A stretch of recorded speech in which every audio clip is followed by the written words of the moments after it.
Hey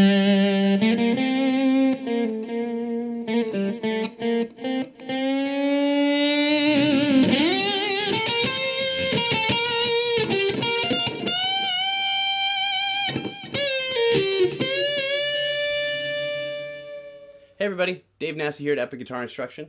We're going to have a good time today. We're going to go through Still Lovin' You by the Scorpions. We're going to cover all the cool parts, the melody, the chorus, and all the good guitar things that you need to know by learning that song. It taught me a lot. Come along with me and let's do this. We're going to look at this chord here. This is a really nice minor descending movement we want to say here. So I'm going to be off the 6th fret on my high E string. I'm going to have my 3rd finger on the 8th fret 2nd string.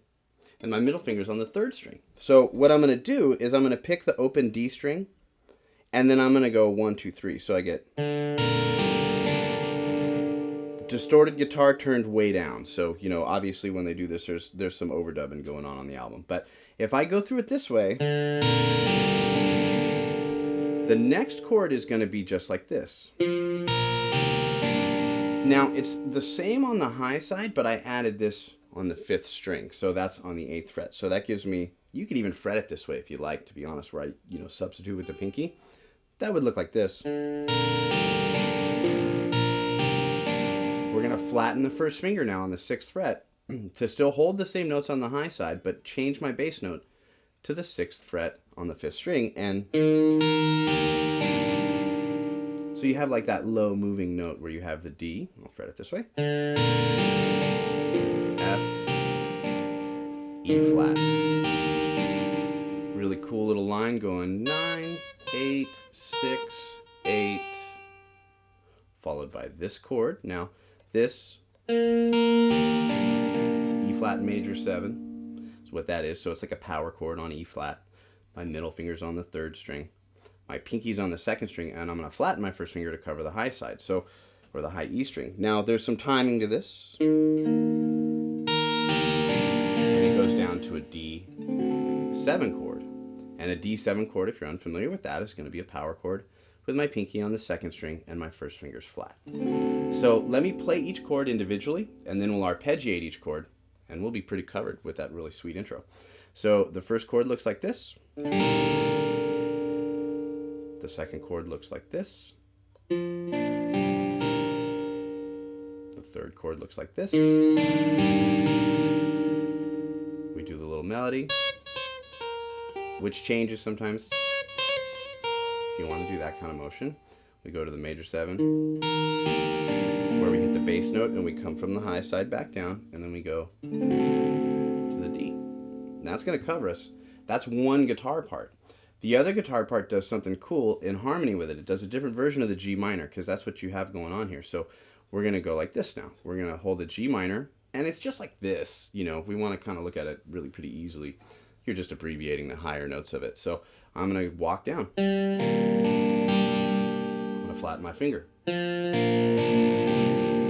got to go down to the 1st fret and still cover those notes. So maybe I'll use my pinky, just because it's easier. I'll put it in context. Context is always good. Context saves me from making a mistake. Did you notice that? So the 2nd string right here on the 2nd fret, I'm going to hammer on full off.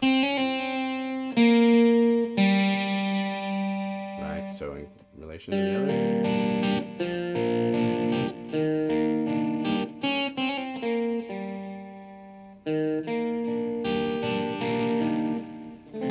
D7 there. So it's cool because what you're doing is you're playing the same thing just in a different place, and it kind of complements the other part, right?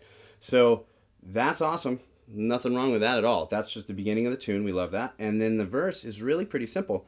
What you're going to do is you're just going to do some straight descending picking, starting or arpeggiating of the notes. I'm going to hold that same chord, and I'm going to go 4, 1, 2, 3, 4, 1, 2, 3, 1, 2, 3, 4, 4, 1, 2, 3, 1, 2, 3, 1.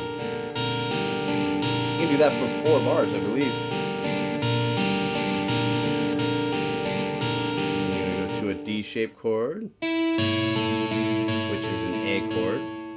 You're going to put your pinky over here. Now notice I did that. Put the pinky on the C sharp note to a D chord.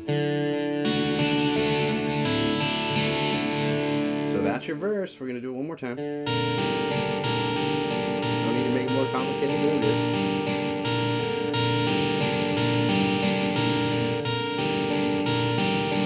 I could probably have a little less distortion, but it's all good. Oops. And play it correctly.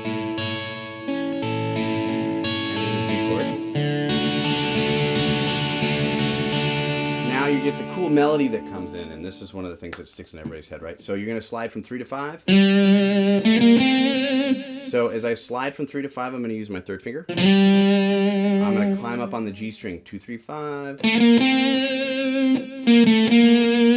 Now notice where the vibrato is, because that's important as part of the pacing of it. 3, 2, 3, hammer on, pull off of 2.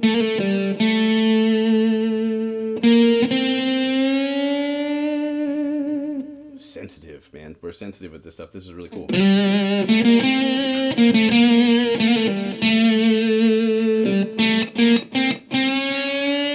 thing, an octave higher. Turn up the volume, switch the back pickup.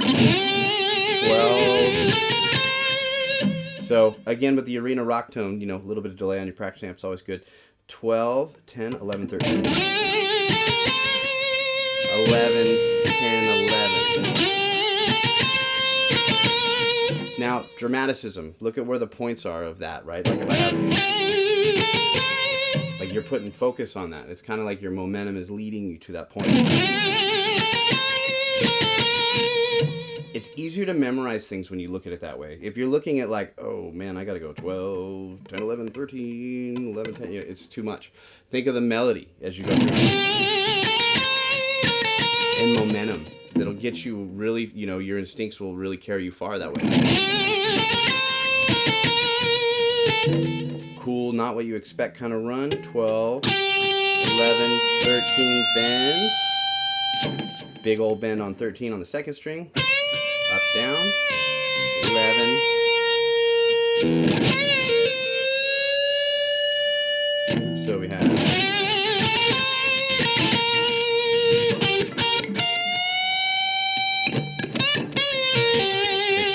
12. That's pretty cool. Before I get into this, I want to say there's in the description box, there's something that can help you. There's a great link that you can click on, and it's going to give you all you need for understanding your soloing and getting to know the terminology, you know, associated with it. So we have scales and diagrams, all the terms, all the things you need. Free video too comes along with it, and if you click on it, that's all information that'll be beneficial for you too. It's free. Cool. Let's cover the chorus because it's so easy.